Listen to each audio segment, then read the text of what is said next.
terima kasih untuk kehadirannya. Eh, Hari ini kita akan melakukan webinar.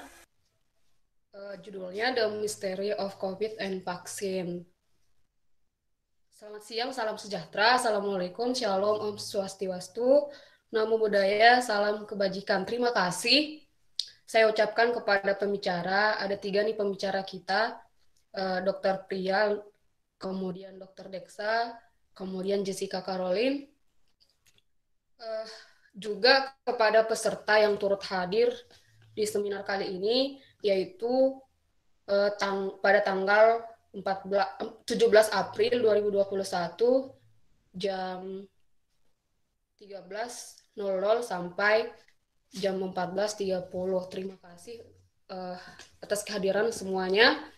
Kemudian sebelum masuk ke acara, ada nih promo dari produk ini. Silahkan kepada ini sendiri.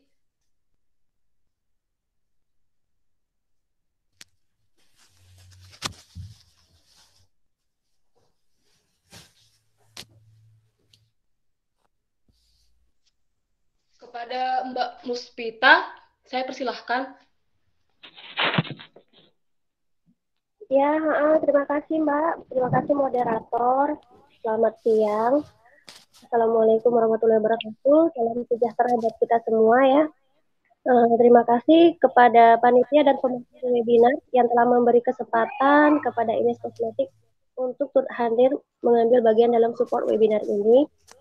Perkenalkan, nama saya Muspita Sari, perwakilan dari Ines Kosmetik Medan. Ines Kosmetik adalah brand kecantikan lokal yang berdiri sejak tahun 1998 dan sudah eksis selama 23 tahun, bertepatan di Kota Malang, yaitu Singosari. Ines Kosmetik meliputi mempunyai Balai POM ya, sudah mempunyai MUI dan berlabel halal. Memiliki wajah yang sehat adalah dambaan kita semua, khususnya perempuan Indonesia agar memiliki kulit sehat dan bebas dari segala permasalahan kulit. Ines Kosmetik juga ada solusinya, yaitu Pure Gentle Makeup Remover terbaru dari Cleansing Water Non Bilas yang dapat mengangkat makeup dan noda sekaligus dalam satu langkah. Yang dapat melembabkan kulit wajah. Untuk lebih jelasnya, buat para peserta webinar, kita ada e-commerce dari Lazada, Blibli.com, Tokopedia, dan Shopee. Dapat juga, kita juga bisa melihat dari Play Store-nya My Ines ya. Demikian yang dapat saya sampaikan. Terima kasih atas kesempatannya buat Ines Kosmetik. Salam sehat selalu, sukses buat kita semua. Assalamualaikum warahmatullahi wabarakatuh. Terima kasih moderator. Terima kasih kepada Mbak Muspita. Semoga Inesnya berjalan lancar dan produknya yang bagus untuk masyarakat Indonesia, bahkan keluar nantinya. Kemudian kita mulai acara kita, yaitu The Mystery of COVID and Vaccine. Untuk ketiga pembicara udah ada yang hadir? Ya. Masih Jessica ya? Hanya masih Jessica? Iya, ada. Oke, baik.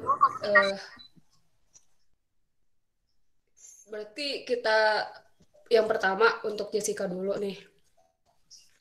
Boleh kepada boleh. Jessica? Iya, halo. Apakah sudah terlihat? Halo, Kak Roswa.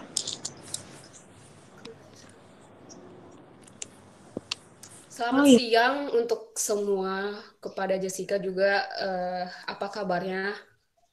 Jessica baik, luar biasa. Ini lagi double D5, deg-degan Jessica kok dipanggil di sebelah. Iya. Boleh dong disapa kita-kita semua. Boleh dong pastinya. Oke. Saya mungkin selamat siang ya berarti ya. Siang ataupun sore yang di daerah WIB semua. Perkenalkan nama saya Dewi. Saya dari sumber pada hari. Semoga hari inspirasi atau apa yang COVID ataupun vaksin ya. Selamat siang, diskusi aja. Semoga bisa menginspirasi. Terima kasih. Oke. Iya. Yang pertama nih, kita akan membahas tentang COVID-19 yang udah berapa tahun masih tetap kayak gitu. Di sini kita akan membahas bagaimana sebenarnya keberadaan COVID itu sendiri di Indonesia, terutama kayak gitu. Yang pertama, bagaimana sih tanggapan Jessica sendiri tentang vaksin dan COVID-19? Karena baru tahun ini kan mulai divaksin. Iya. Gitu. Bagaimana tanggapan Jessica tentang COVID-19 dan vaksin yang udah berjalan di tahun sekarang? Ya bagus ya. Kan kayak sekarang pun berusaha kayak koyong untuk dengan kamu tidak Jessica juga ada yang negatif bahwa konspirasi bagi beberapa alat bisnis bagi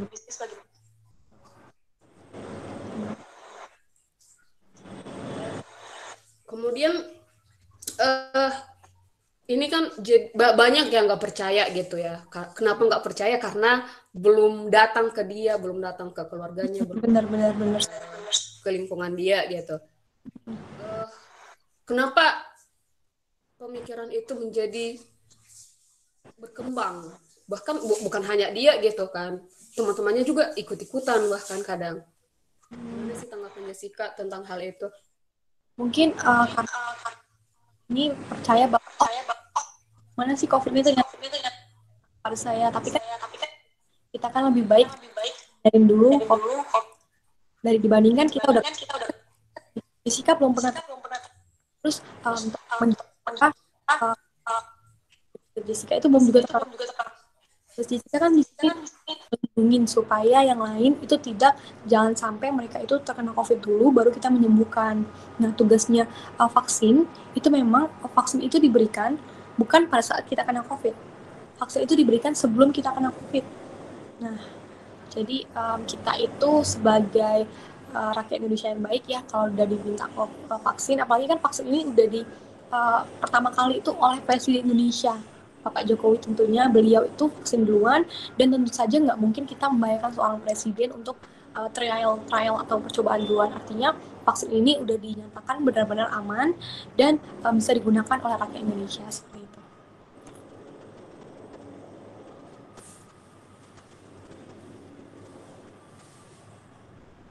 Gimana Kak Rostua? Masih mute? Kayak yang dibilang Jessica tadi kan. Iya.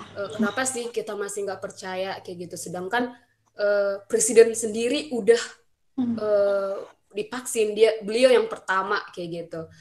Kita tetap bersikukuh kalau itu tetap konspirasi, itu hanya akal-akalan mereka semua, baik dokter atau perawatnya segala macam kayak gitu. Jadi kita terbelenggu di statement yang kayak gitu. Kemudian yang mau saya tanya nih kepada Jessica, sekarang ini masihkah ada yang seperti itu, atau seberapa berkembang pemikiran yang seperti itu? Sekarang masih ada yang seperti itu.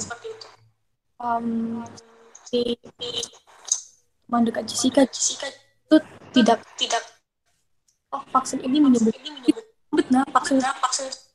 vaksin itu hanya mencegah. Ibarat nih kita pelindung itu kan lebih baik dibandingkan kita perang tanpa pelindung, otomatis langsung kena kita. Memang kita punya antibodi, tapi alangkah baiknya kalau antibodi tersebut kita kayak ibarat nih kita udah punya baju, tapi kan baju tersebut tidak bisa kayak melindungi kita dari perang, dari misalnya panah atau apa gitu. Nah tapi kalau kita punya kayak baju besi, nah ibaratnya vaksin itu seperti baju besi. Nah, kita pakai baju biasa sama baju besi, otomatis tingkat rentan untuk tidak terkena panah tersebut otomatis adalah baju besi. Nah, kita ibarat seperti itu, seperti perang seperti itu. Jadi ya kalau bisa kita kan udah belajar sama-sama. Kalau bisa jangan dianggap konspirasi lagi sih. Begitu kira-kira. Kayak gini, ada lagi pertanyaan atau pernyataan teman-teman ya, bahkan saya banyak baca di sosial media gitu, baik Instagram, Twitter, atau Facebook mungkin ya.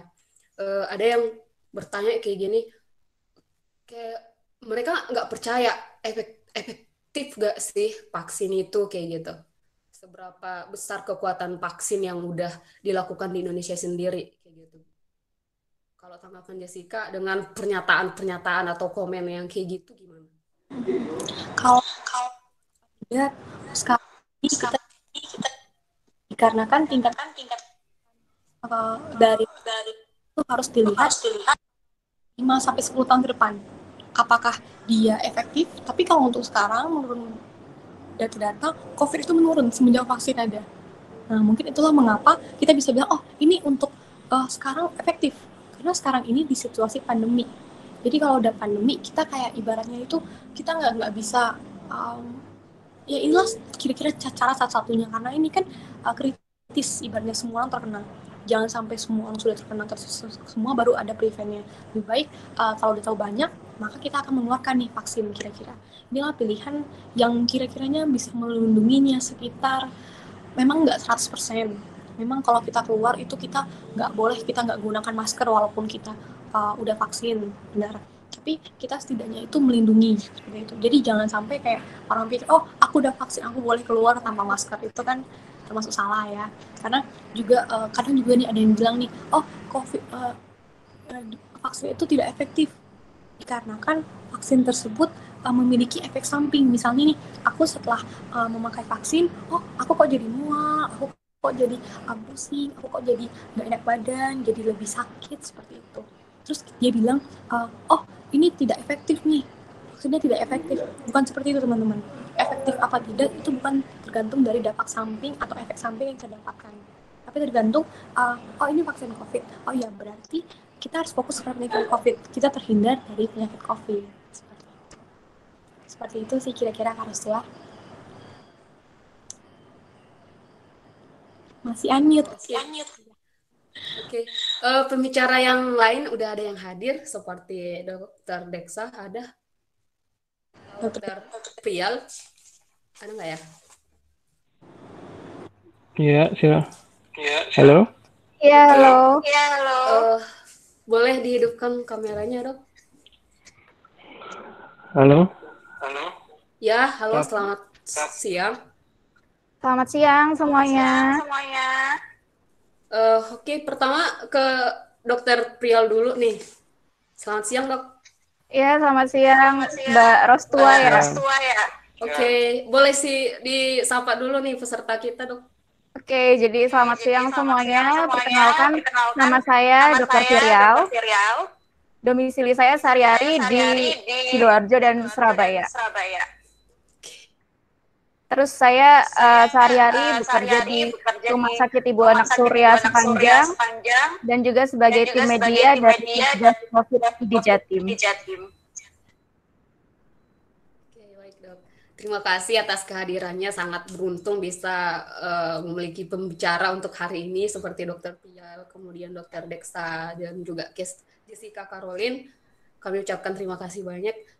Kita membahas tentang yang lagi viral banget di Indonesia bahkan dunia, yaitu COVID dan vaksin kayak gitu. Bagaimana nih tanggapan Dr. Prial sendiri tentang COVID yang masih menjadi misteri di tengah masyarakat, Dok? Oke. Nah, jadi buat teman-teman semua, memang kan dari sebelumnya Mbak Rostua suara saya jelas ya? Jelas, Mbak. Jelas, Dok. Oke, baik. Jadi buat teman-teman semua, memang kalau kita bicara tentang konspirasi dan hoax yang ada di masyarakat, memang sangat memprihatinkan. Nah, kenapa gitu? Tentunya kan dari awal COVID itu muncul, banyak konspirasi yang beredar. Misalnya COVID itu sebagai senjata biologis yang bocor dari suatu lab yang ada di China. Terus habis itu ada yang berkata juga bahwa COVID itu sebagai upaya untuk memusnahkan sebagian populasi manusia. Terus ada juga yang beranggapan si COVID ini sebagai alat untuk perang politik di pemerintahan. Banyak banget konspirasi yang muncul. Nah, nggak hanya itu juga, selain tentang COVID itu sendiri, muncul juga konspirasi ketika vaksin itu sudah ditemukan. Nah, banyak juga nih konspirasi tentang vaksin. Ada yang bilang vaksin itu sebagai alat bisnis, ada juga yang bilang vaksin itu ada microchipsnya, bisa mengubah sebagian manusia menjadi lebih buruk atau berakhir pada kematian gitu. Nah, yang perlu kalian ketahui bahwa seandainya masyarakat Indonesia ini sadar, paham, dan teredukasi dengan baik, mengetahui fakta yang ada di lapangan, pastinya akan sangat takut dan sangat siaga terhadap COVID-19 ini. Nah, jadi memang kalau kita bicara tentang konspirasi, nggak sepenuhnya salah masyarakat. Karena di sini, suaranya memantul ya? Bagus dok di sini, daerah Medan bagus. Bagus, sorry. Tadi ada yang chat suaranya memantul. Tapi jelas ya? Jelas dok, jelas. Oke. Nah, jadi nggak sepenuhnya memang salah masyarakat. Kalau misalnya percaya terhadap hoax sama teori konspirasi. Memang kalau di sisi masyarakat sendiri harus menyaring informasi yang didapatkan. Karena nggak semua informasi itu sifatnya benar dan harus diterapkan. Nah, ini juga merupakan salah juga atau kekurangan juga dari upaya-upaya yang ada dari pemerintahan ataupun tenaga kesehatan yang kita itu harus mengoptimalkan edukasi kepada masyarakat gitu. Jadi di sini gimana caranya agar masyarakat teredukasi dengan baik? Kita juga semakin ke sini tuh semakin kita tingkatkan edukasi mengenai data-data COVID-19 yang ada di Indonesia. Karena kalau sekedar edukasi tanpa data tentunya masyarakat jarang ada yang percaya. Jadi di sini metodenya agar meningkatkan kepercayaan masyarakat terhadap COVID-19, kita berikan atau kita sajikan edukasi berdasarkan data-data yang ada dan juga kita paparkan kasus-kasus yang ada di masyarakat. Tentunya karena COVID-19 ini kasusnya semakin banyak, bahkan sampai sekarang pun kalau akhir Maret kemarin kan sudah nembus 1.500.000 kasus dan itu semakin tumbuh. Nah, tentunya di sekitar lingkungan kalian tentunya pasti sudah ada yang mendengar, ada yang terkonfirm positif. Nah, kasus-kasus itulah nanti yang harus diangkat agar menjadi pelajaran bersama.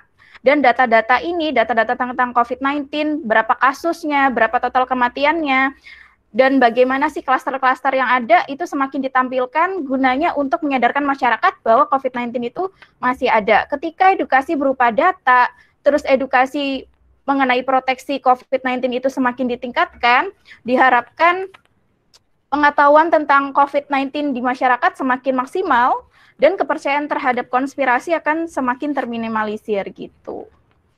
Gitu Mbak Rostua.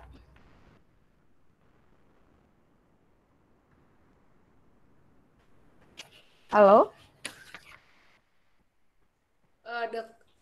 Terima kasih dok. Tadi kan dokter ada bilang kita harus memberikan data yang benar kepada masyarakat. Oke. Menurut dokter di sini para wartawan atau media cetak atau yang lainnya berperan penting nggak dok dalam memberikan data yang akurat bagi masyarakat? Silakan dok. Oke, jadi tentunya sangat berperan penting ya. Jadi untuk menyelesaikan pandemi ini, untuk menyebarkan informasi yang benar, itu nggak hanya satu komponen masyarakat aja. Mulai dari bagian persnya, bagian tenaga kesehatan, dan bagian edukasi-edukator lainnya juga berperan gitu. Nah, perlu kalian ketahui bahwa COVID itu sangat nyata. Dan kalian itu berada di negara Indonesia, ternyata negara Indonesia ini merupakan negara yang rawan dan sangat rentan angka COVID-19-nya. Mungkin sebagian masyarakat tidak sadar dan akhirnya tidak melakukan proteksi diri karena apa? Karena dia kurang mengetahui data yang ada. Seandainya mereka semua tahu kalau mereka ada di zona yang nggak aman, mereka berada di zona yang merah, mereka berada di zona yang sangat rentan angka COVID-19 bahkan angka kematiannya, tentunya mereka akan melakukan pengetatan terhadap proteksi diri mereka masing-masing. Indonesia itu kalau misalnya kita pelajari dari data-data yang ada, kan per akhir Maret kemarin itu sudah sampai 1.500.000 kasus dan semakin bertambah sampai sekarang. Kalau bahkan di ASEAN sendiri nih, di Asia Tenggara, 55% kasus di Asia Tenggara itu ada di Indonesia. Dan juga kalau misalnya kita lihat angka kematian, 68% kasus kematian di Asia Tenggara itu ada di Indonesia. Nah, bahkan kalau Organisasi Kesehatan Dunia itu menetapkan suatu negara dikatakan aman itu kapan sih? Suatu negara dikatakan aman ketika angka kematian karena COVID-19 itu kurang dari 3%. Dan angka kasusnya itu, pertumbuhan kasus atau positivity rate-nya itu kurang dari 5%. Tapi apa kenyataan yang ada di Indonesia? Angka kematiannya itu masih sekitar 6-10%. Masih sangat tinggi. Dan juga positivity rate-nya, angka pertumbuhan kasus positifnya itu masih sekitar 30-40%. Sangat tinggi dibandingkan standar WHO yang bilang pertumbuhan kasus kurang dari 5%. Di Indonesia, bahkan sampai minggu ini pun masih sekitar 40% positivity rate-nya. Nah, ada apa sih dengan Indonesia? Kalian harus tahu bahwa di Indonesia ini terkenal punya 3 penyakit komorbid terbanyak, yaitu penyakit jantung, terus darah tinggi atau hipertensi, dan juga diabetes. 3 penyakit komorbid yang menyerang hampir mayoritas penduduk Indonesia ini membuat mayoritas penduduk Indonesia ini rentan terserang COVID-19 dan merupakan kelompok resiko memang. Dan juga kalau misalnya seseorang punya salah satu atau beberapa dari 3 komorbid ini, itu bisa meningkatkan resiko penularan dan juga meningkatkan angka mortalitas. Nah, jadi disimpulkan bahwa Indonesia ini negara komorbid, jadi termasuk negara yang banyak kelompok rentan terhadap COVID-19-nya. Selain itu juga angka tracing pelacakan di Indonesia ini juga masih rendah dan harus ditingkatkan. Selain tracing yang masih rendah, juga ternyata edukasinya juga masih harus ditingkatkan gitu. Gitu Mbak Rostua.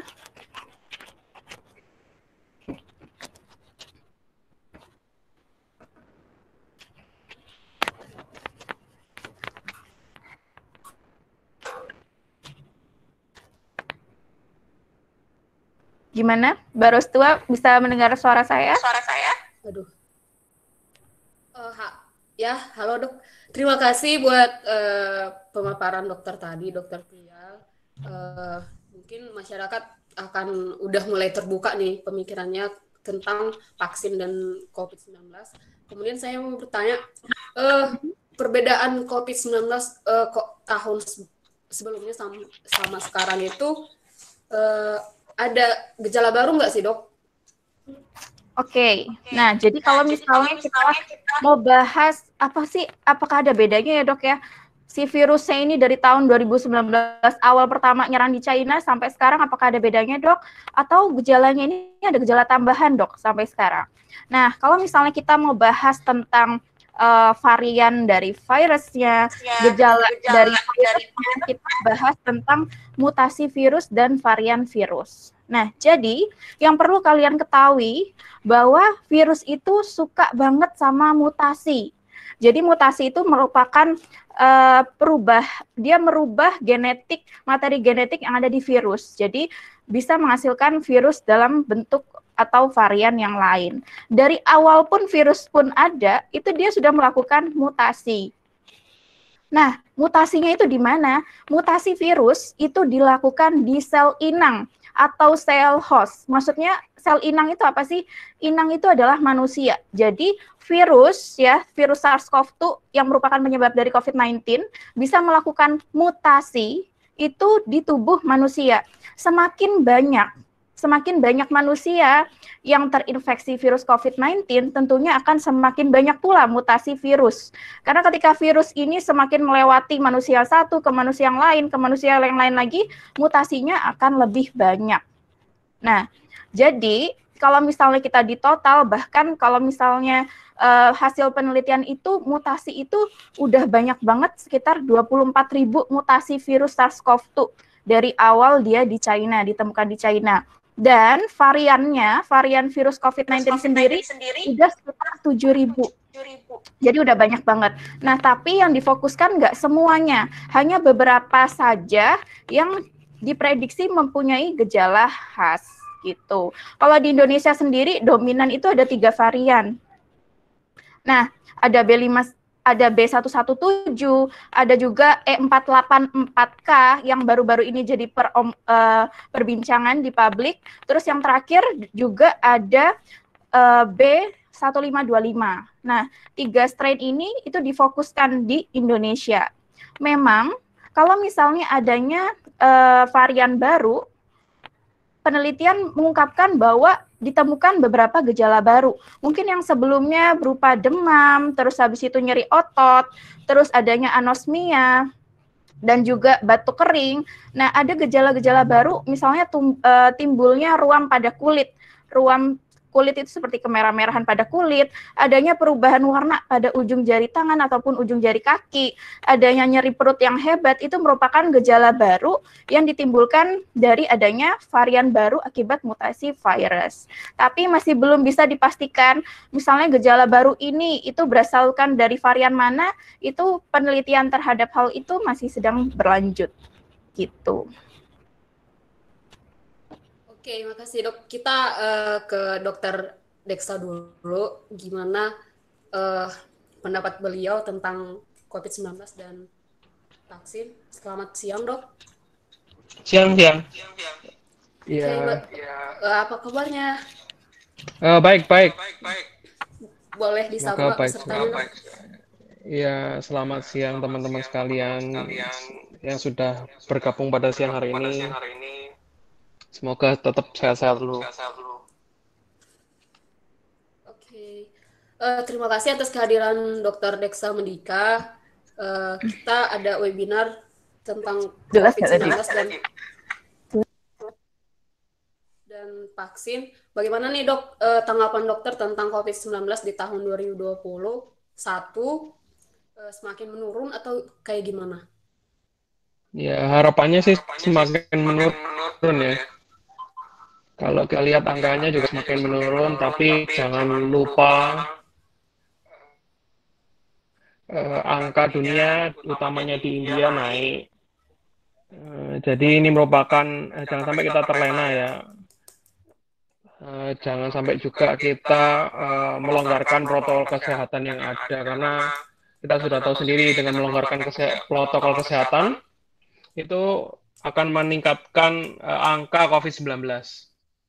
Jadi poin utamanya sih itu, kita sudah mulai turun, jangan sampai kita ikutan naik kayak negara India. Mungkin itu sih. Oke dok. Pertanyaan selanjutnya, bagaimana tanggapan dokter Deksa sendiri tentang vaksin yang masih misteri di tengah masyarakat? Apa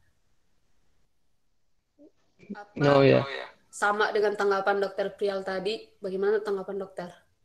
Ya, kurang lebih sama kok yang diutarakan Mbak Jessica sama Dr. Virial tadi.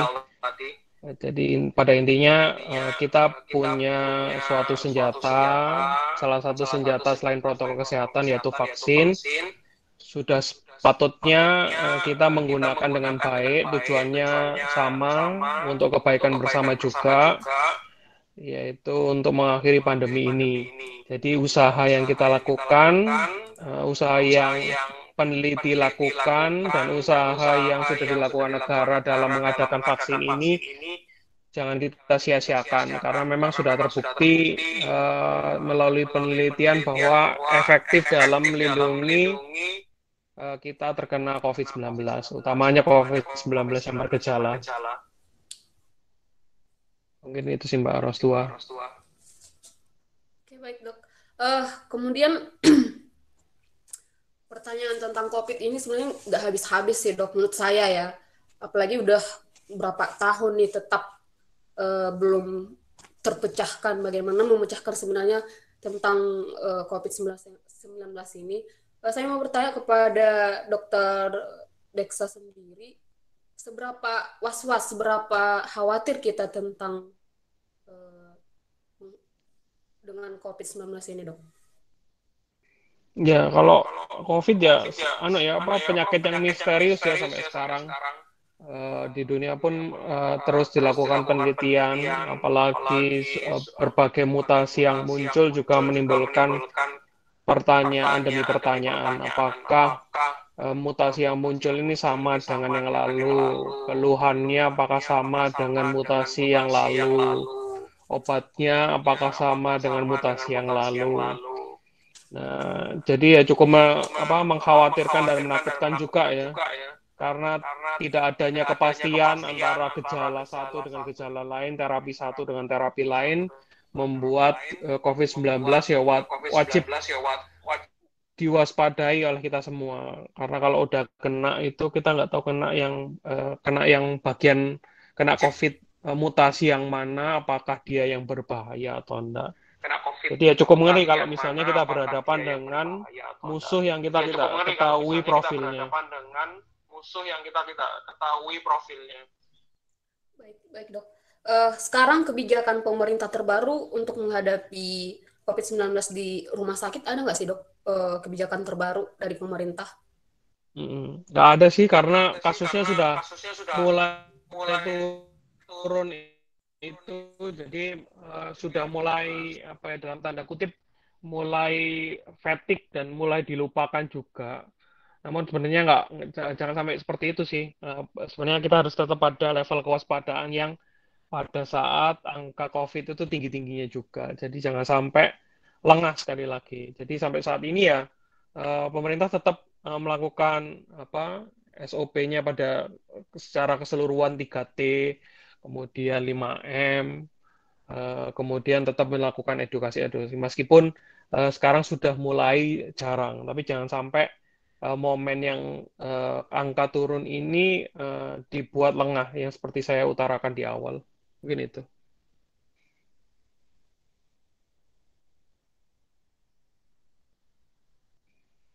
Sorry, katanya masih di mute ya.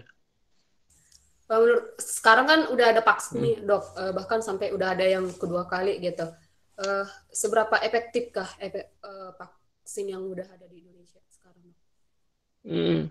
Kalau tadi dari pagi saya menerima kabar bahwa di Turki kalau nggak salah vaksin Sinovac yang kita gunakan itu ternyata menimbulkan perlindungan di atas 60%.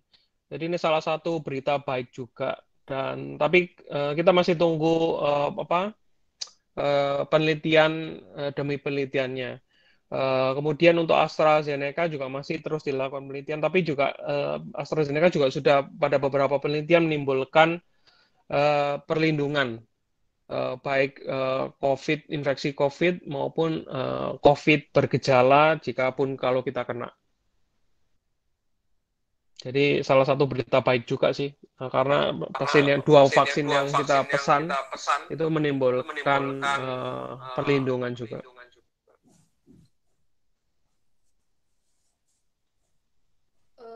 Ada nih pertanyaan dari teman saya baru, katanya pertanyaannya seperti ini, bagaimana tingkat kematian akibat penyakit virus corona jika dilihat dari umur dok? Misalnya dia lebih rentan ke lansia kah, dewasa, orang tua, atau anak-anak? Jadi kalau kematian ya lebih ke arah kelompok populasi rentan, nggak hanya usia tua, tapi kelompok-kelompok orang dengan penyakit kronis seperti diabetes, sakit jantung, sakit ginjal. Itu sudah sesuai dengan penelitian bahwa resiko mortalitas atau angka kematiannya lebih tinggi daripada kelompok populasi sehat. Jadi ya orang dengan itu, oleh karena itu kelompok populasi tersebut harus sebaiknya kita lindungi.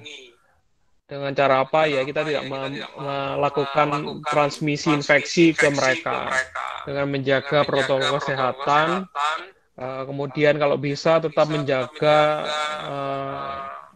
protokol kesehatan sebelum angka ini jadi tinggi lagi. Jadi kalau bisa tetap menjalankan protokol kesehatan yang ada. Klise ya, kita ngomong protokol kesehatan terus-menerus tapi namun itu memang kunci utamanya. Di India sendiri kasusnya meningkat karena protokol kesehatan yang tidak dijalankan. Seperti tradisi mandi bersama di sungai tersebut, ternyata banyak juga yang kena. Jadi itu membuktikan bahwa protokol kesehatan adalah kunci sekali lagi. Mungkin itu. Oke, pertanyaan selanjutnya dok. Orang yang sembuh dari coronavirus ini akan rentan kembali kena nggak? Terinfeksi kembali nggak dok? Bisa nggak? Oh bisa banget. Kalau dengar berita yang ada beberapa, nggak salah satu sih.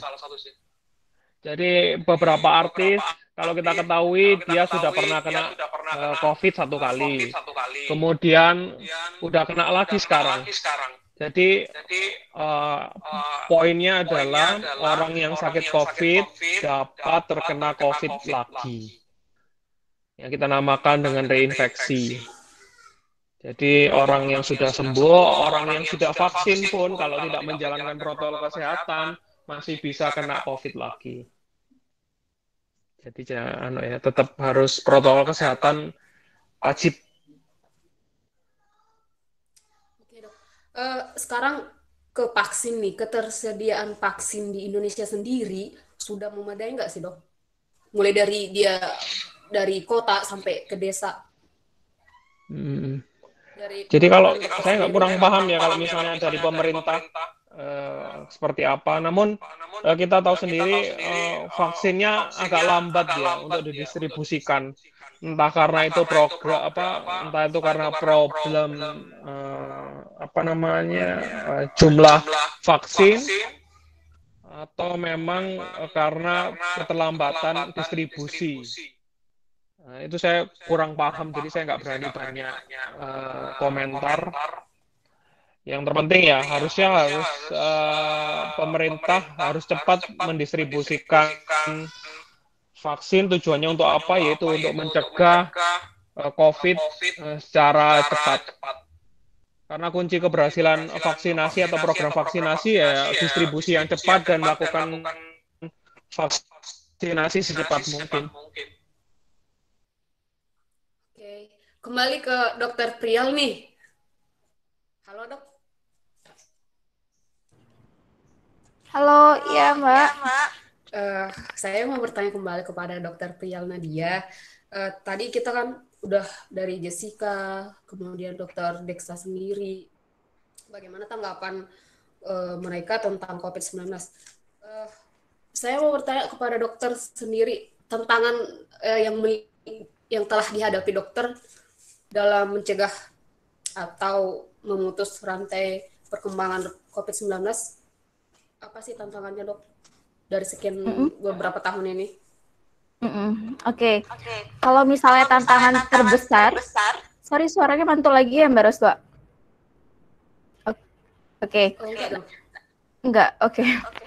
Nah, jadi kalau misalnya tantangan terbesar dari awal kasus COVID-19 ada sampai sekarang itu adalah kesadaran masyarakat atau ibaratnya kesadaran diri kita sendiri untuk melakukan proteksi diri. Nah, jadi bagaimana kita mensinkronkan kesadaran masyarakat yang jumlahnya jutaan banget nih di Indonesia agar sama-sama melakukan proteksi kesehatan, agar sama-sama patuh terhadap vaksin, itu adalah tantangan yang besar. Karena kita tahu ya bahwa ada beberapa kelompok yang menolak vaksin.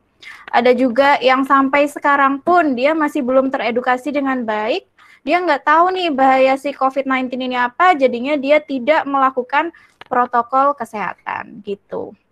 Nah, jadi yang saya bahas dari awal tadi bahwa kita nih sebagai tenaga kesehatan, terus habis itu pemerintah dan edukator-edukator lainnya berupaya untuk mengedukasi masyarakat dari segala aspek. Karena masyarakat itu kan tentunya nggak semuanya nih punya sosial media. Meskipun sosial media yang sekarang itu terbesar sarana edukasinya. Tapi kita sasarannya itu mengedukasi masyarakat dari apa? Dari aspek pekerjaan, dari di kantornya, terus habis itu dari level wisata, itu semuanya harus punya protokol kesehatan masing-masing, harus ada penyuluhan terhadap protokol kesehatan dari beberapa tingkat masyarakat gitu. Dan edukasi yang diberikan tidak hanya edukasi tentang COVID-19 dan bagaimana cara untuk proteksi, kalau gitu aja kan dari awal pun sudah kita paparkan, tapi masih ada masyarakat yang abai.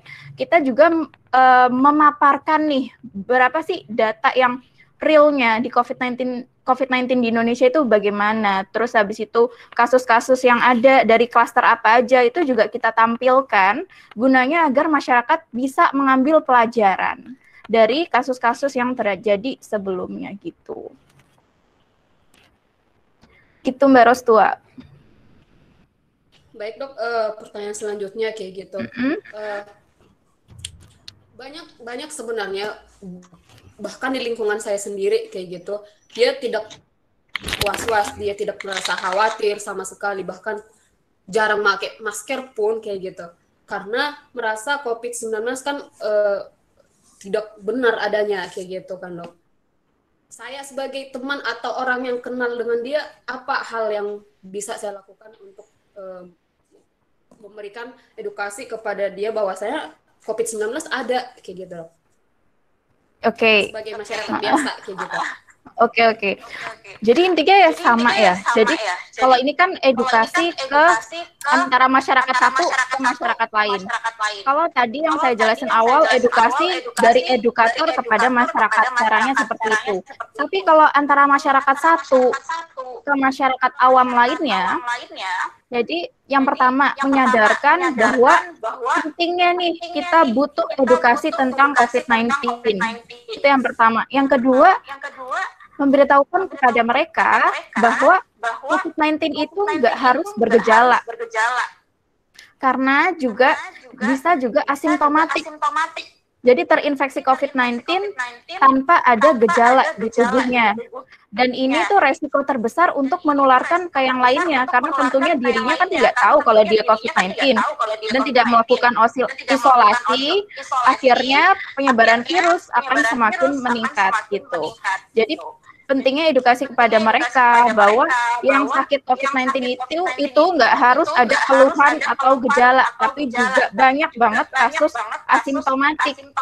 Dan jangan kira kalau misalnya COVID-19 ini memang banyak banget itu menyerang kelompok rentan. Misalnya kayak usia tua, tapi yang penting di sini kelompok rentan itu seperti yang disampaikan oleh Dr. Deksa tadi adalah kelompok yang punya penyakit komorbid atau penyakit penyerta. Misalnya seperti penyakit jantung, darah tinggi, diabetes, penyakit kanker, penyakit ginjal, dan juga penyakit asma dan sebagainya. Kalau punya penyakit penyerta, maka dia lebih rentan terjadi penularan virus dan rentan juga bermanifestasi ke arah berat. Nah, jadi penting banget buat dia sadar bahwa yang kena itu nggak harus usia tua. Usia muda pun ternyata 25% dari total kasus COVID-19 di Indonesia itu menyerang generasi muda. Gitu. Gitu Mbak Rostua. Oke dok, terima kasih untuk edukasinya, pernyataan-pernyataan yang jelas nih. Semoga masyarakat Indonesia bahkan dunia yang bisa menonton webinar ini nanti akan jadi edukasi yang baru kayak gitu. Kemudian saya mau bertanya nih dok, kayak ibu yang hamil, ibu yang menyusui kan ada juga nih yang terpapar coronavirus kayak gitu. Ya misalnya seorang ibu yang menyusui, anaknya bisa nggak ditularkan ke anaknya dok? Oke, ya jadi kalau kita bicara tentang COVID-19 pada ibu hamil dan menyusui, itu sebenarnya ada penjelasan detail, tapi ini saya kasih tahu garis besarnya. Nah, pada COVID-19, ya, ketika yang terserang itu adalah ibu hamil, hasil penelitian itu mengatakan tidak ada penularan dari jalur plasenta. Jadi virus COVID-19 itu tidak ditularkan kepada bayinya dari plasenta atau aliran darah di plasenta. Tetapi kalau ada ibu yang positif COVID-19, tetap berisiko menularkan kepada bayinya mulai saat bayi itu lahir. Nah, jadi kalau misalkan berdasarkan keputusan dari IDAI, Ikatan Dokter Anak Indonesia, itu mengatakan bahwa tergantung pada seberapa parah atau gejala yang dimiliki ibunya. Ketika dia termasuk kelompok yang arah sedang atau berat, maka dihimbau untuk rawat pisah antara bayi dengan ibunya, tapi tetap diberikan ASI lewat pompaan ASI. Nah, tapi kalau dia masih termasuk gejala yang ringan atau tidak bergejala, maka itu masih bisa rawat gabung. Tapi tentunya protokol kesehatan di ruang rawat tersebut harus diketatkan. Misalnya harus rutin membersihkan putingnya, terus ibu sebelum kontak dengan bayi, dan setelah kontak dengan bayi, setelah kontak dengan pakaiannya, setelah kontak dengan apapun barang sekitar dia, harus membersihkan tangan, harus cuci tangan dengan sabun, terus juga bayinya itu tidak boleh kontak apapun selain kebutuhan untuk menyusui. Jadi diketatkannya itu di situ. Jadi berdasarkan gejala atau keluhan yang terjadi pada ibunya untuk pelaksanaan bayi terhadap ibu yang terkonfirmasi positif COVID-19. Tidak ada penularan lewat plasenta, tapi penularan yang terjadi adalah lewat kontak langsung setelah bayi itu lahir. Gitu. Gitu Mbak Prostua. Baik dok, ini ada pertanyaan dari peserta, nanti boleh dijawab Dr. Prial, kemudian Deksa, kemudian Jessica, bertiga nanti. Saya bacakan pertanyaannya. Izin bertanya dok, apakah orang yang sudah reaktif terpapar COVID sama saja dengan orang yang positif COVID atau reaktif dan positif itu berbeda dok? Terima kasih dok. Boleh dijawab sama Dr. Prial Nadia? Oke, sorry. Jadi sama. Boleh diulang lagi nggak Mbak?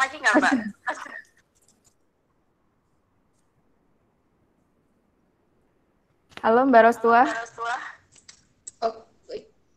Tadi izin bertanya dok, apakah orang yang sudah reaktif terpapar COVID sama saja dengan orang yang positif COVID atau reaktif dan positif itu berbeda nggak sih dok? Oh iya, oke. Nah jadi mungkin ada beberapa yang masih bingung tentang hasil reaktif sama hasil positif.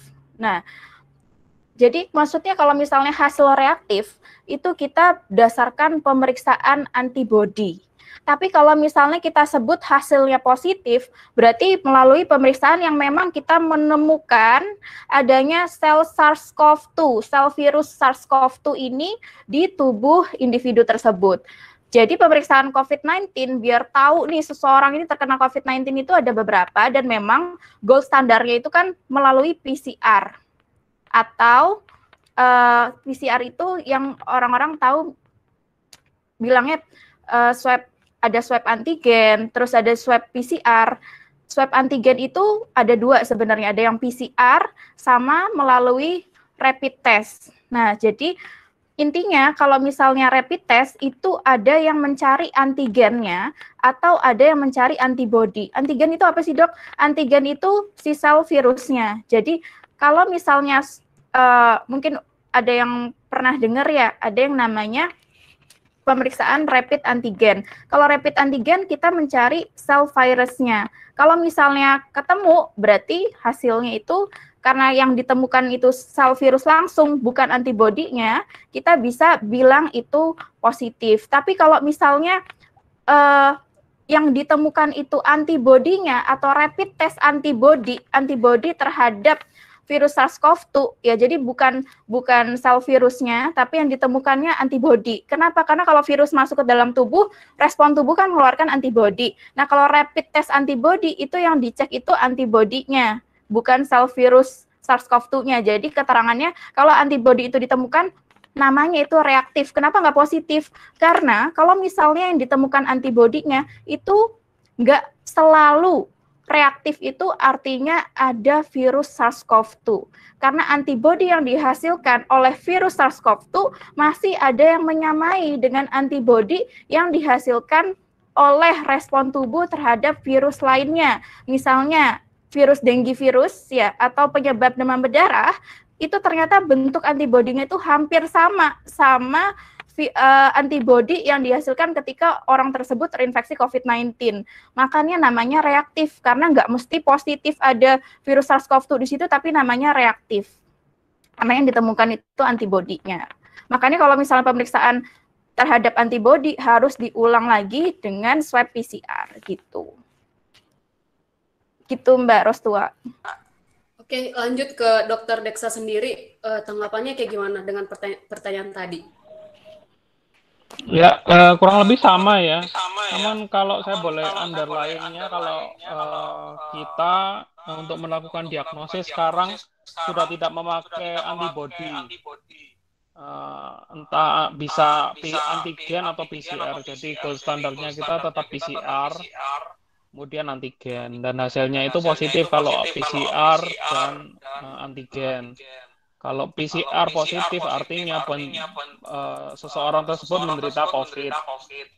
Kalau antigennya positif dengan disertai tanda gejalanya ada COVID, itu kemungkinan positif. Biasanya dilakukan cek ulang dengan swab PCR untuk melakukan konfirmasi. Tapi kalau misalnya di daerah tersebut tidak ada PCR, antigen saja sudah boleh untuk menegakkan diagnosis. Sedangkan antibodi sudah kita tidak gunakan lagi untuk penegakan diagnosis COVID. Jadi antibodi hanya untuk melihat titer antibodi yang ada pada tubuh pasien. Biasanya akan dilakukan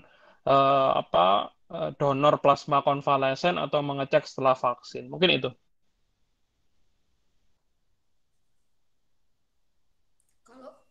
Kalau menurut Jessica sendiri kayak gimana? Halo Jessica. Halo, sebentar. Saya lagi ada webinar di sebelah. Saya ada kuliah di sebelah. Oke. Kalau menurut Jessica sendiri kan Jessica masih mahasiswi. Jadi kalau untuk jawab pertanyaan itu kita lebih percayakan ke dokter yang udah spesialis. Maksudnya yang udah jadi dokter atau yang Oke Jessica, untuk pertanyaan selanjutnya boleh? Ya. Saya berikan ke Jessica, ada waktunya. Apa tuh? Apa nih pesan untuk teman-teman yang belum percaya akan vaksin COVID-19? Kemudian yang kedua, pesan untuk teman-teman yang di luar sana, kebetulan ini lagi bulan Ramadan, bulan puasa, dan juga sebentar lagi akan ada Lebaran nih. Pesan-pesan Jessica untuk teman-teman kita yang lagi berpuasa, kayak gitu. Kalau yang kumpulkan bukber biasanya seperti itu. Nah mungkin itu harus dikurangi ya, karena kan kita sekarang masanya bukan kayak dulu lagi, bukan kayak silaturahmi. Sekarang malah kalau silaturahmi makin kumpul makin tambah masalah dalam hidup, yaitu COVID ya. Apalagi sekarang COVID ya dia OTG tanpa gejala, artinya kita nggak batuk, kita nggak demam, kita nggak ngalamin suatu penyakit tertentu, ya kita otomatis kayak dibilang kita nggak ada COVID, padahal belum tentu. Padahal bisa jadi kita kayak membawa COVID kepada orang lain, akhirnya menimbulkan dampak negatif. Terus kalau untuk teman-teman yang belum percaya COVID nih, ya jangan sampai balik lagi sih, jangan sampai kayak COVID itu datang dulu ke hidup kamu, baru kamu percaya. Lebih baik kita hindarin, lebih baik dibandingkan kita mengobati. Seperti itu aja sih.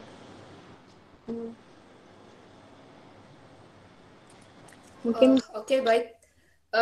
Kembali ke Dokter Prial nih, ada beberapa komentar gitu kan, ada beberapa pernyataan kalau konspirasi atau keberadaan vaksin sekarang lah dinyatakan sebagai sebuah bisnis kayak gitu di tengah masyarakat. Dokter Priya sendiri sebagai tenaga medis menanggapi hal seperti itu bagaimana, Dok? Ya, jadi yang tadi saya juga sudah jelaskan ya di awal penjelasan, bahwa memang konspirasi tentang vaksin itu juga terus ada, sama seperti konspirasi tentang COVID-19. Sorry, mungkin suaranya masih mantul ya? Baru tuh. Udah Dok. Oke. Nah, jadi seperti yang tadi sudah saya jelaskan, bahwa teori konspirasi ini nggak henti-hentinya ada. Nggak hanya COVID-19 aja, seluruh penyakit ataupun kalaupun ada hal yang baru di masyarakat, pastinya nggak terlepas dari hoax dan konspirasi. Cuman masyarakat harus cross-check benar atau enggak, terus bermanfaat atau enggak untuk diterapkan. Nah, kalau misalnya tentang vaksin sebagai alat bisnis, nah kenyataan yang ada gimana? Kenyataan yang ada adalah yang pertama, vaksin aja itu sampai pada tahap-tahap sekarang pembagiannya itu masih sifatnya gratis. Kenapa sih pemerintah ini menggratiskan vaksin? Diharapkan agar seluruh lapisan masyarakat itu melaksanakan dan patuh terhadap vaksin. Kalau seandainya vaksin ini dari awal sudah dilakukan pembayaran, memperoleh vaksin dengan cara membayar, tentunya kan jarang banget nih masyarakat yang mau divaksin. Akhirnya vaksin itu diberikan dengan gratis atau cuma-cuma. Nah, kenyataan yang ada seperti itu. Gunanya agar setiap masyarakat ini sudah divaksin. Kalau semuanya tahu, ya pentingnya vaksin ini, pastinya setiap orang ini mau divaksin. Sayangnya, edukasi tentang vaksin mungkin nggak tersampaikan pada beberapa lapisan masyarakat. Apa sih pentingnya vaksin? Vaksin itu penting banget buat proteksi. Karena di sini kita tuh perang nih lawan si virus SARS-CoV-2. Perang di pandemi. Itu bahan senjatanya ada 2 dan cuman 2. Yang pertama itu protokol kesehatan dan meningkatkan imun tubuh. Meningkatkan protokol kesehatan dengan cara apa, Dok? Dengan cara memakai masker, tetap physical distancing, tetap mencuci tangan sebelum kontak apapun dan setelah kontak apapun. Nah, apalagi sebelum kontak dengan mata, hidung, mulut yang merupakan tempat masuknya si virus SARS-CoV-2. Nah, yang kedua senjata kita itu adalah vaksin itu sendiri. Kalau protokol kesehatan gunanya itu mencegah agar virus tidak bisa masuk ke dalam tubuh, kalau misalnya vaksin gunanya melindungi dalam diri kita ketika virus itu sudah terlanjur masuk. Jadi kalau vaksin itu kan dia memberikan virus yang sudah dimatikan. Itu dimasukkan ke dalam tubuh, sudah mati. Jadi tidak bisa menginfeksi atau menyebabkan orang itu jadi terinfeksi COVID-19 gara-gara divaksin, itu salah. Virusnya sudah mati. Gunanya apa sih virus mati dimasukin ke tubuh? Gunanya biar si individu tersebut sel-sel imunnya dapat punya memori tentang bentuk virus SARS-CoV-2 seperti ini. Akhirnya dia merekam dan menghasilkan tentara-tentara khusus atau pasukan khusus untuk menyerang virus SARS-CoV-2 ketika dia datang kembali dalam bentuk hidup. Atau ketika si individu yang telah divaksin masuk tuh virus SARS-CoV-2 yang hidup ke dalam tubuhnya sudah lebih siap karena sudah divaksin, banyak pasukan yang telah dihasilkan yang memang menyerang si virus SARS-CoV-2. Jadi, orang yang telah divaksin berdasarkan hasil penelitian pun gejala, kalaupun dia kena COVID-19, gejalanya tidak seberat dia tidak divaksin. Dan angka penularannya sangat rendah karena vaksin COVID-19 ini. Dan progresivitas dia ke gejala yang berat sangat berkurang, sehingga mengurangi angka kematian. Gitu Mbak Rostua. Baik, Dok. Saya mau bertanya kayak gini. Ketika kita udah divaksin nih, ada masa berlakunya nggak? Masa aktif vaksin itu di dalam tubuh kita? Misalnya 1 atau 4 bulan baru divaksin kembali, kayak gitu, Dok? Sejauh ini? Oke. Nah, jadi kalau vaksin itu pemberiannya itu memang 2 dosis. 2 dosis ini maksudnya dosis yang kedua itu bukan sebagai booster. Tapi memang dosis 1 dan dosis kedua ini dua-duanya gabungan dosis ini diperlukan untuk mencapai hasil maksimal. Kalau kita bilang itu booster kan artinya dosis 1 sudah bisa mencapai hasil maksimal, baru ditambahkan lagi efeknya dengan yang dosis kedua.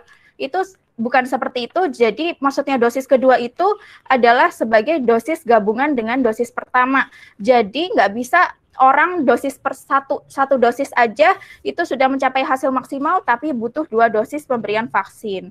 Dan sampai kapan sih seseorang ini sudah divaksin 2 dosis dan harus mendapatkan vaksinasi ulang? Itu jawabannya masih dalam tahap penelitian. Gitu. Jadi masih dalam tahap penelitian, nggak ada data yang benar-benar sudah signifikan, sudah benar mengatakan jaraknya mungkin beberapa bulan atau beberapa tahun baru vaksinasi kembali, belum.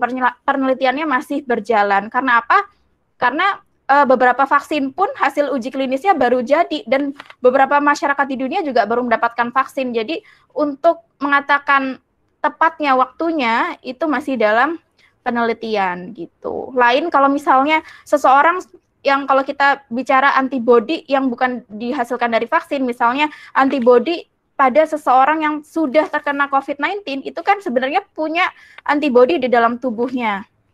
Nah, antibodi di dalam tubuhnya itu sifatnya itu punya kalau kita bilangnya imunoglobulin. Imunoglobulin itu merupakan antibodi yang sifatnya melindungi terhadap virus SARS-CoV-2 ketika dia terinfeksi kembali. Itu sifatnya proteksinya lemah dan hanya bertahan selama 8 bulanan gitu. Tapi untuk COVID-19, vaksinnya kapan perlu divaksin ulang, mengulangi 2 dosis tersebut itu masih dalam penelitian dan belum ada ketetapan pastinya gitu, Mbak Rostua. Baik, Dok. Ini ada pertanyaan kembali dari peserta. Yang pertama Namira Aini, yaitu selamat siang Dok, saya mau nanya apakah vaksin dengan imunisasi beda? Kan katanya kalau sudah imunisasi dari kecil, daya tahan tubuh atau daya imunnya itu lebih stabil daripada yang tidak imunisasi. Terima kasih. Oke, ya. Makasih Namira buat pertanyaannya. Jadi, perlu kalian ketahui, vaksin itu termasuk imunisasi. Jadi imunisasi itu ada 2, imunisasi aktif dan imunisasi pasif.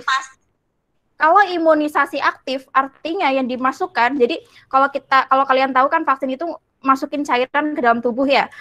Cairan itu kalau imunisasinya itu aktif, yang dimasukkan itu virus atau bakteri yang sudah dilemahkan atau sudah dimatikan. Gunanya biar sel imun dalam tubuh itu menyimpan memori tentang bentuknya gimana. Jadi menghasilkan pasukan khusus ketika virus atau bakteri yang hidup itu menginfeksi kembali.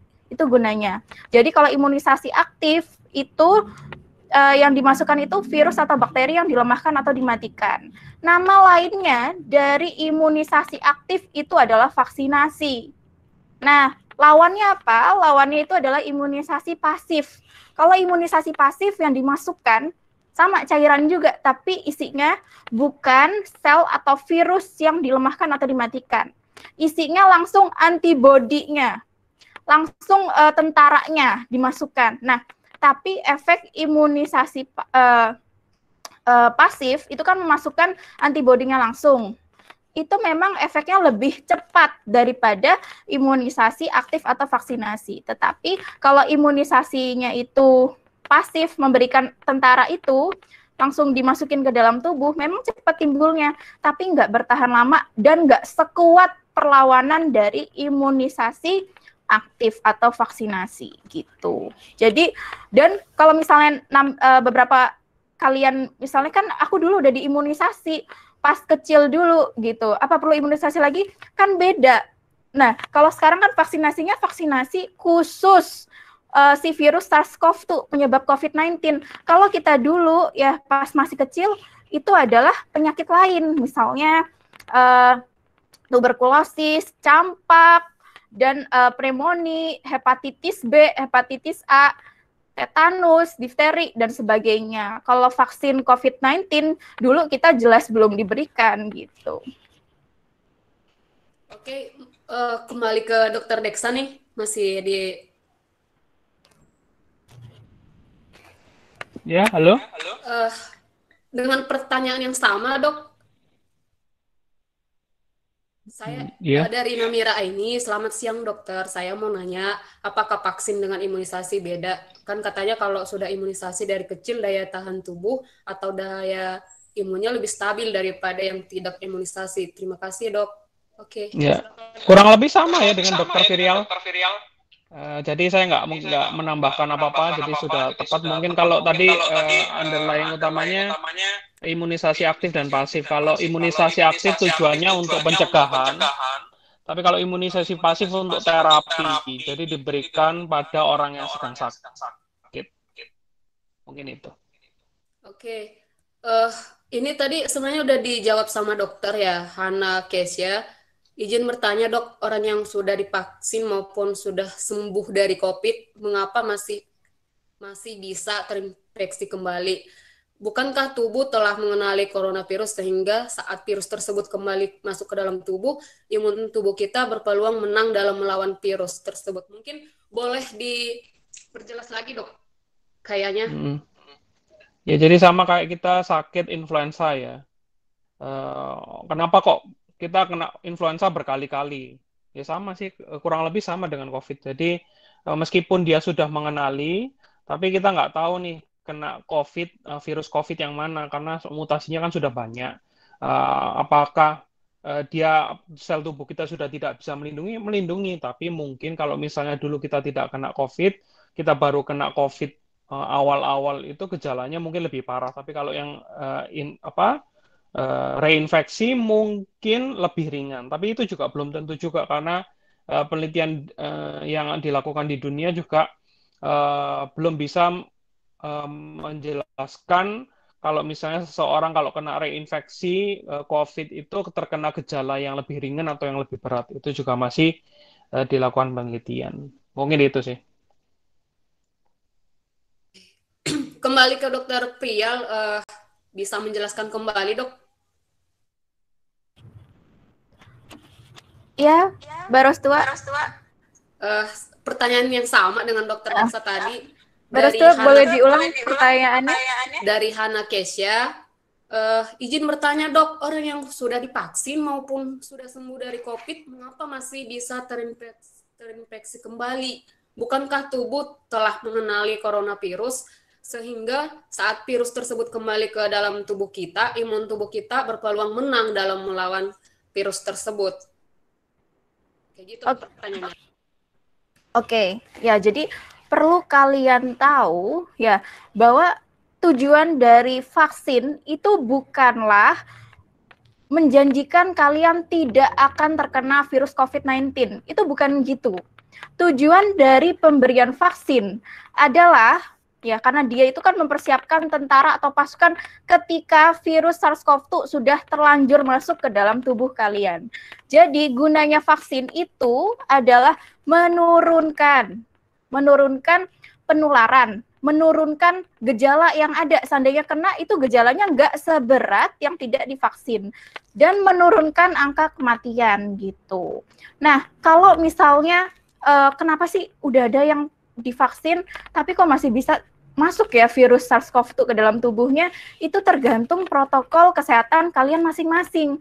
Karena yang bisa mencegah virus agar tidak bisa masuk nih ke dalam tubuh kalian, itu adalah protokol kesehatan yang kalian jalani masing-masing.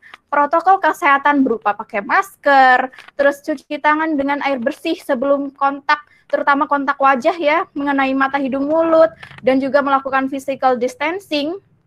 Itu sangat penting untuk mencegah virus masuk ke dalam tubuh.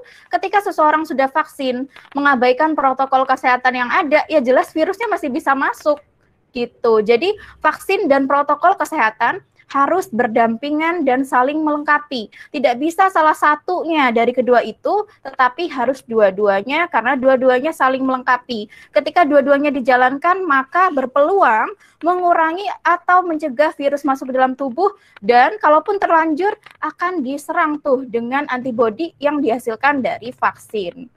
Jadi gitu. Itu Mbak Rostua. Baik. Ini ada pertanyaan kembali dok nih. Izin bertanya dok, untuk orang dengan penyakit komorbid atau diabetes lebih baik menerima vaksin atau tidak? Terima kasih dok. Jadi untuk orang dengan komorbid lebih baik menerima vaksin atau tidak ya? Jawabannya adalah lebih baik menerima vaksin. Tetapi nanti kalau misalnya Anda ingin vaksin, itu tuh nanti ada kriterianya. Kalau misalnya orang dengan penyakit komorbid ya, misalnya dengan penyakit diabetes, penyakit darah tinggi, penyakit kanker, penyakit ginjal dan sebagainya, itu nanti ada kriterianya. Kapan boleh divaksin? Kalau misalnya kondisi kesehatan atau kondisi penyakitnya sedang tidak terkontrol, apa efeknya? Efeknya adalah menunda vaksin sampai penyakitnya terkontrol. Misalnya tekanan darahnya masih tinggi nih, boleh divaksin? Boleh, tapi kalau tekanan darahnya sudah terkontrol, gitu.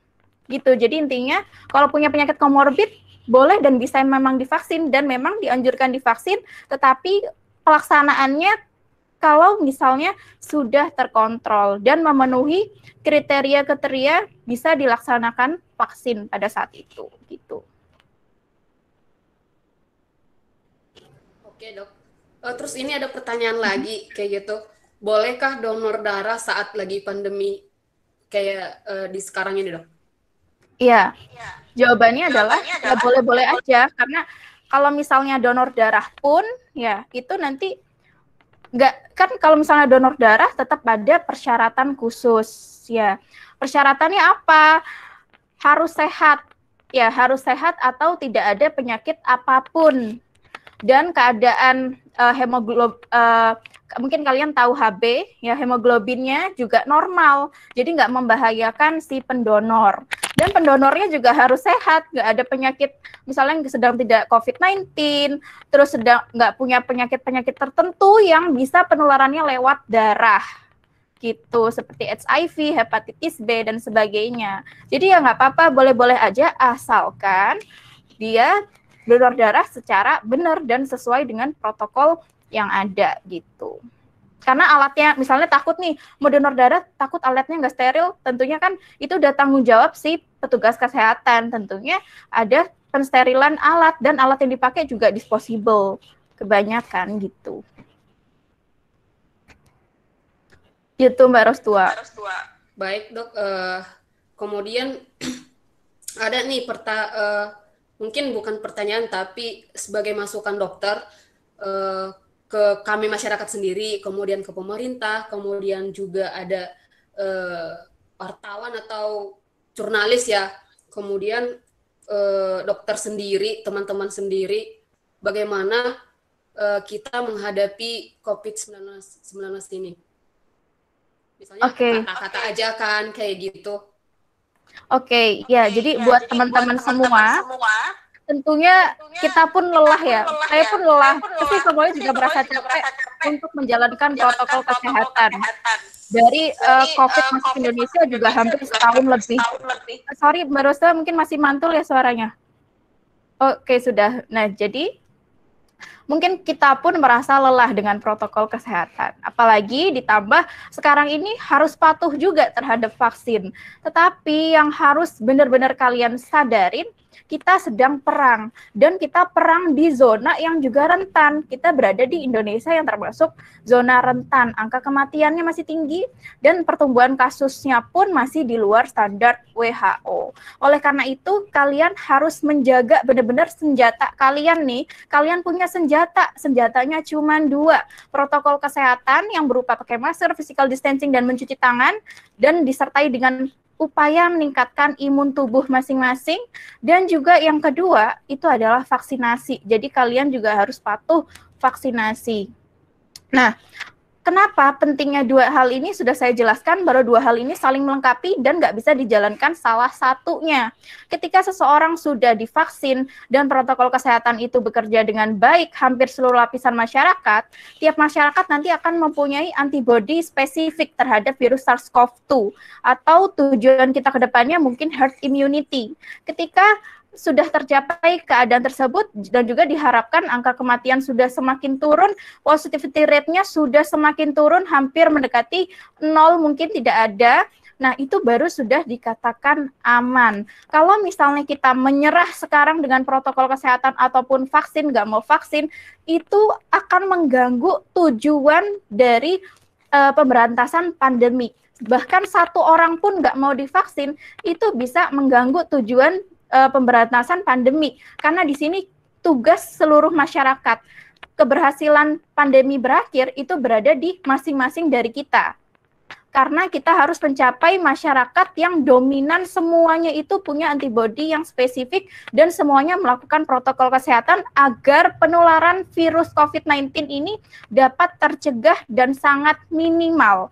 Ketika penularannya itu minimal, maka mutasi virusnya juga akan minim.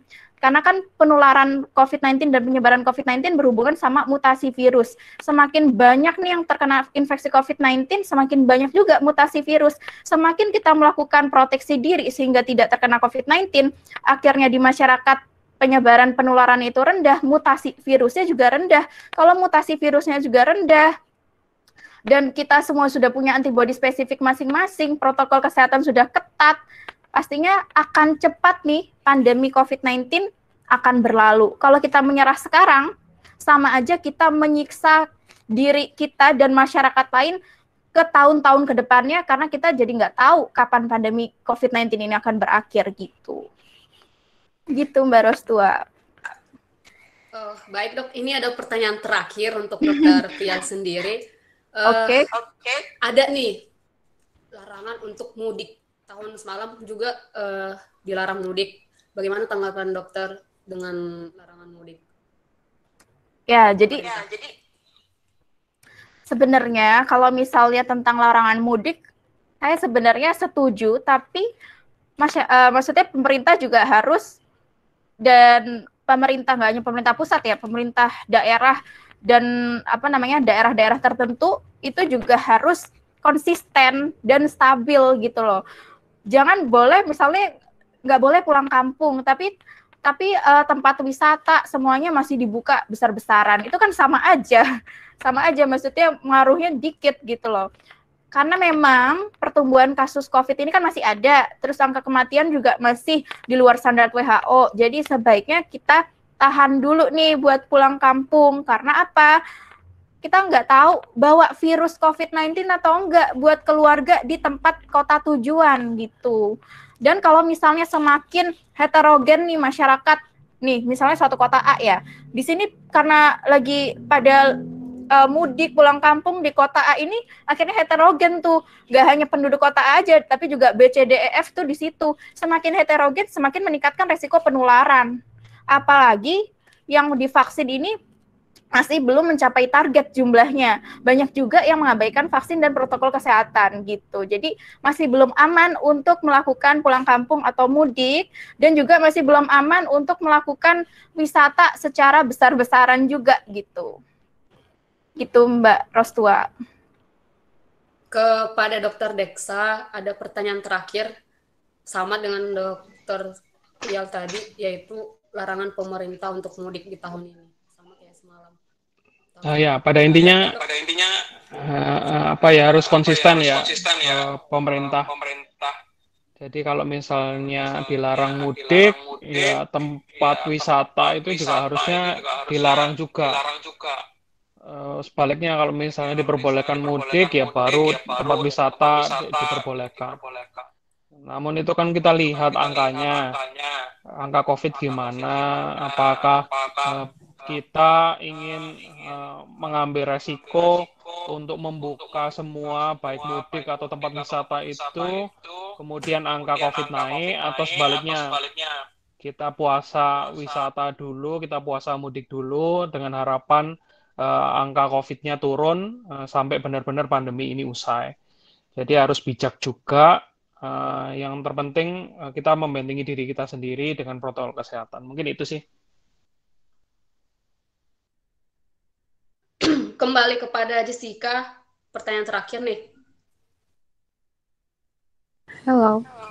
Oke, larangan mudik. Bagaimana tanggapan Jessica tentang larangan mudik oleh pemerintah? Oke. Pemerintah. Sebenarnya sih sama tadi dokter ya, dokter Deska juga.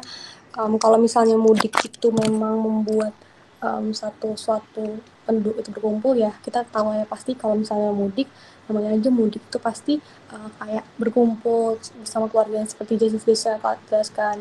Memang berkumpul itu tujuannya untuk ya pertemuan 1 tahun sekali, tapi kalau misalnya kita sebagai kayak warga negara yang baik, kita harus tahu lah kalau misalnya kita kan kayak dari kota, bisa aja kayak karena kita pulang itu tuh kita menyebarkan virus kepada keluarga-keluarga kita sendiri. Ya kalau untuk dari Jessica sih ya tahan-tahan dulu mudiknya, ini kan COVID-nya udah mulai menurun.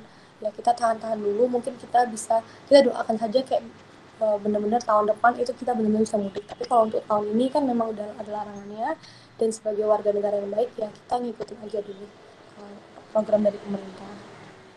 Ya, terus juga aku mau nekan lagi ya sama sih sebenarnya sama Kak Virial tadi, sama dokter Virial sama dokter Deska tadi dibilang harus konsisten. Pemerintah maksudnya jangan kayak satu larangan mudik, ada larangan mudik tapi suatu rekreasi, tempat rekreasi kita nggak sebut nama mungkin, nah suatu rekreasi itu terbuka untuk umum dan ramai pula istilahnya di situ kan. Nah itu kayak sama aja ibaratnya berkumpul sama tidak berkumpul. Gitu aja sih dari Jessica. Ya kita tahan-tahan dulu. Sekarang kita cuma bisa kayak doa yang terbaik untuk saat ini, dan kalau untuk bukber sama-sama, lebaran sama-sama ya ditunda dulu sampai benar-benar kondisinya stabil dan Indonesia ini kayak bisa akhirnya benar-benar pemerintah itu nggak ada.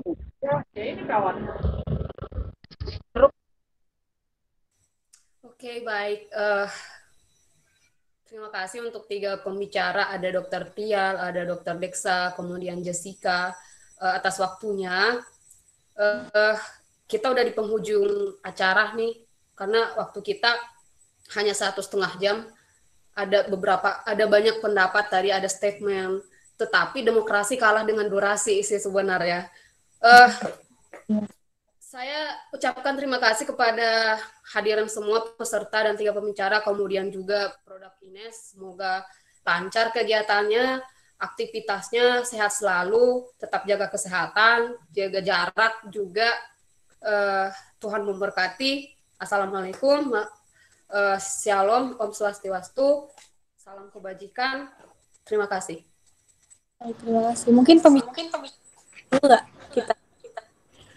Kepada pembicara boleh menyapa sebelum keluar dari webinar kita. Keluar. Kepada Dokter Tial dulu nih. Oke, boleh. Kalau untuk pesan sama ya seperti yang tadi. Nah, di sini terima kasih banyak ya buat semua yang udah nonton. Mudah-mudahan bisa mengambil pelajaran dan bisa mengambil ilmu dan bantu juga nih buat menyebarkan ke masyarakat lainnya.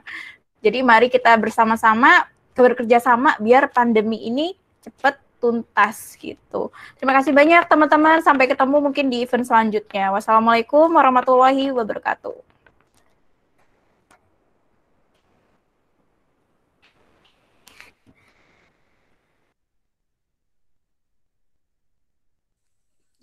Dokter Deksa, silahkan.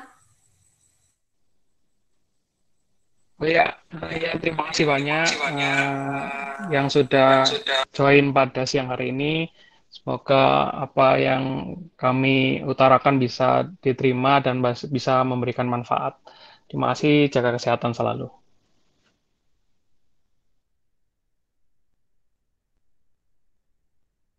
Kepada Jessica, silahkan. Iya, masih tetap semangat ya meskipun siang-siang waktunya ngantuk-ngantuknya nih. Jadi kalau untuk Jessica juga sama. Kita sekarang yang harus kita lakukan adalah jaga kesehatan, jaga jarak, cuci tangan terus, ya kan, 3M, cuci tangan, menjaga jarak, ya. Kita harus lakuin semua itu supaya nanti Indonesia itu lebih baik lagi dan kita semua pasti kayak lebih sehat dibandingkan sebelumnya. Mungkin dari Jessica teman-teman itu aja dan kita harus protokol kan. Terima kasih semua. Baik, mengingatkan kembali nanti ada webinar kedua jam 18.30 yaitu pengorbanan mengurangi angka COVID-19 di Indonesia. Oke, Aku tanya-tanya